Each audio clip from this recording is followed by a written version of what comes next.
si tu permets, Kofi, Oui. une image pour étayer son argumentaire. J'ai l'impression qu'à mesure qu'on avance et qu'on se développe, entre guillemets, on tend vers l'individualisme. Parce qu'il me souvient que, enfant, on nous servait à manger dans la même assiette.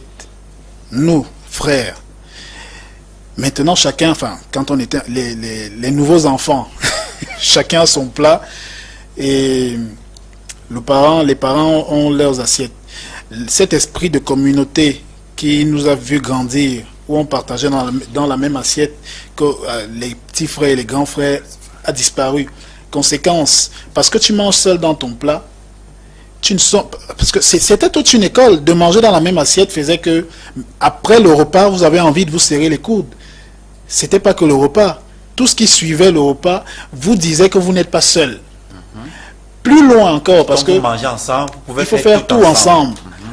Et lorsque vous mangez, souvenez-vous que on laissait souvent la dernière cuillère, enfin la dernière cuillerée au plus petit. Ça veut dire que ce n'était pas la loi du plus fort.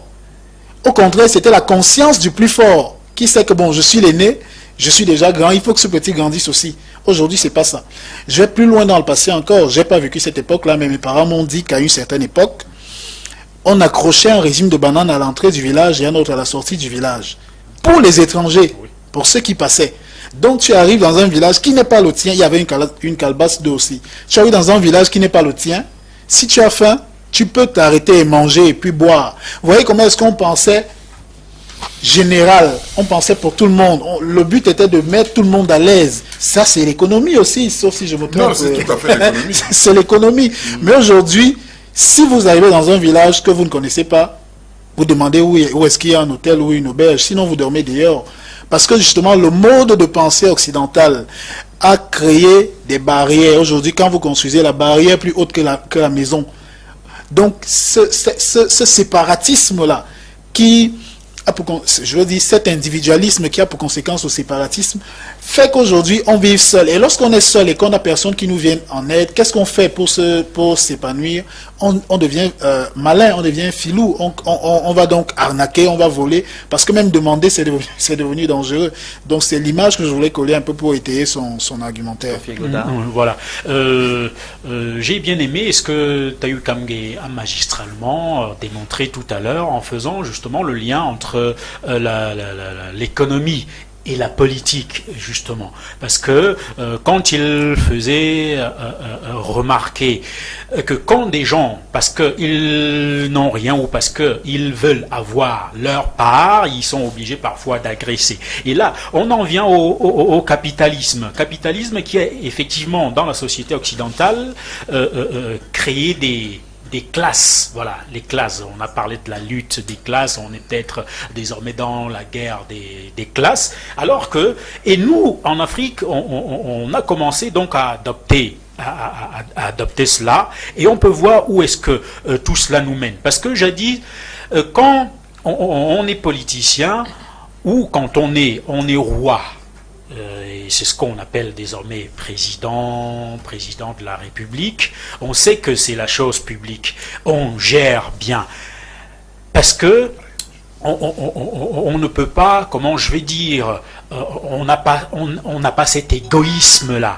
On n'est pas sorti de cette école du capitalisme qui sépare les uns justement des autres. Et c'est la raison pour laquelle, effectivement, un chef, un roi, il peut mettre autant de temps qu'il veut, il mourait au pouvoir.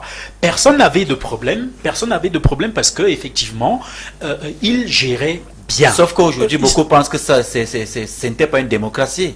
Que la démocratie, il faut gérer un moment et puis partir. Non, là, on parle de démocratie, c'est eux qui nous apportent la démocratie. Et enfin, pas qu'ils nous apportent la démocratie telle que basiquement, parce que il faut dire que c'est nous, Africains, qui créons la démocratie. C'est chaque peuple qui invente son modèle démocratique, voilà, selon vous. Effectivement. Sauf que eux, nous buvons à toutes les sources leur modèle de démocratie. Sauf qu'on est bien conscient, on a bien remarqué que leur modèle de démocratie que nous adoptons au détriment du nôtre ne marche pas. Ça ne marche pas parce que... Avec le contexte socio-politique et même économique. Oui, effectivement, parce que Continue. hier, on était justement dans une forme de démocratie où, effectivement, même s'il y avait une sorte de décentralisation, le roi, le pouvoir suprême était entre les mains de quelqu'un qui y mourait et le pouvoir était dévolu à quelqu'un d'autre. Personne ne s'en plaignait parce que, comme je dis, se rappelant d'où il vient, du nom qu'il portait, du nom que son pays portait et de l'esprit ou bien de la connexion qu'il y avait entre ce nom et la société et des impacts de ces noms-là, entre ce nom et la société dans laquelle qu'il dirigeait, ce roi-là, il ne pouvait pas s'amuser. Il dirigeait les choses normalement. Or, aujourd'hui, parce qu'on est désormais éloigné, et on a d'ailleurs des modèles, donc justement, puisqu'on parle de politique et donc de démocratie, des modèles de démocratie qui nous viennent d'ailleurs, alors on fait exactement comme ceux ailleurs-là. Chacun vient, prend sa part, tente de mettre autant de temps qu'il veut, ne gère pas bien, parce qu'en tout cas, tant qu'il essaye et je parlais donc des classes, de la lutte des classes, de la guerre des classes, tant qu'il peut satisfaire quelques membres de sa classe à lui, ces membres-là continuent de manœuvrer pour le maintenir là.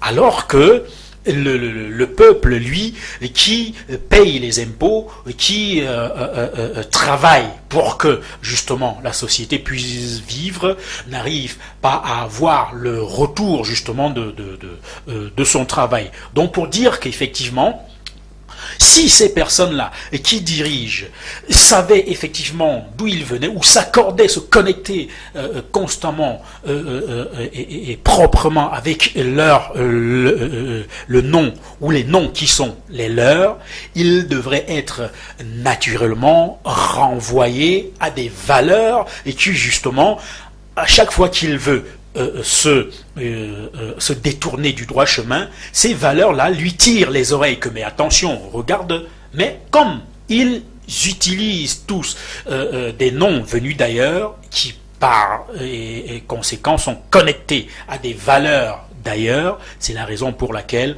on peut être dans une paupérisation avancée. Est-ce que les Africains étaient tous unanimes sur le fait que c'est une même famille qui dirigeait pendant des années, pendant des siècles même, je dirais? Est-ce que tous ces Africains-là étaient unanimes, d'où la venue de la démocratie à l'occidental aujourd'hui? Je crois que c'est vrai, Tayou Kamge va peut-être certainement mieux expliquer que moi, mais je pense que personne ne s'en plaignait. Pas plus loin de nous, jusqu'en 2011 et tout, Kadhafi, quand il a été assassiné, vous savez très bien que personne, aucun Libyen s'en plaignait. Kadhafi, il aurait beau faire 40 ans et plus comme il l'a fait, personne, aucun Libyen en tout cas ne s'en plaignait. Sauf que ce sont les mêmes Libyens qui ont fait la révolution pour que Kadhafi tombe aujourd'hui. Faux. Aucun Libyen n'a jamais fait de révolution. Aucun Libyen, c'est-à-dire